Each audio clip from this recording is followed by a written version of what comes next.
This is Sound Advice with audiologist Doug Leonard, who is celebrating 25 great years of business as ASI, Audiological Services of Iowa. And Doug, let's talk about technology. We always talk about advancements and how great it is. Sometimes the advancements aren't necessarily improvements. Now, we're talking in specific about something called Reese's Law. And it's a law for a good reason, but sometimes it leads to other issues. It can, and it certainly will for my older patients, no question about that, John. It's a law that was passed and well-intentioned law. Apparently there was a child who had swallowed a hearing aid battery and I think may have passed away, which is horrific. No one who's a parent would ever want to lose a child. And so with that law, they are mandating that all hearing aid batteries beginning in September of 24, all hearing aid batteries become child-proof. And so what that means essentially is if you've ever seen a package of hearing aid batteries before, there's usually some little plastic thing that will turn on the front of a little cardboard piece that the batteries are housed in.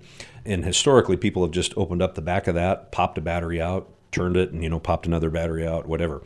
Now the batteries are going to have to be sealed in plastic. So you will not be able to access each battery individually. You're going to have to use a pair of scissors, and you're going to have to cut each one of those batteries out individually. And again, that's a very well-intentioned thing. We don't want kids to get a hold of them. We don't want pets to get a hold of them. It can cause some serious harm to their health.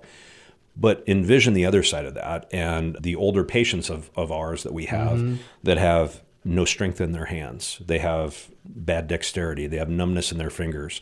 Maybe they have a tremor. Maybe they have vision issues. All of those folks now are going to have to take a pair of pretty heavy-duty scissors and cut those batteries out of the package. That's not a great scenario for anybody who already probably struggles just putting the batteries in their hearing aids. Now they're going to have problems getting them out of the packaging. A solution for that, of course, is rechargeable hearing aids. Yes, I mean, that is the natural solution. And, in my practice, at least right now, probably 18 to 1 or 20 to 1 people are buying rechargeable hearing aids versus disposable battery hearing aids. But I think this is going to push even more people towards doing that. There are some folks who shouldn't use rechargeable, especially if they have more severe losses. They need to have instant access to their hearing aids at any time if they have a profound hearing loss.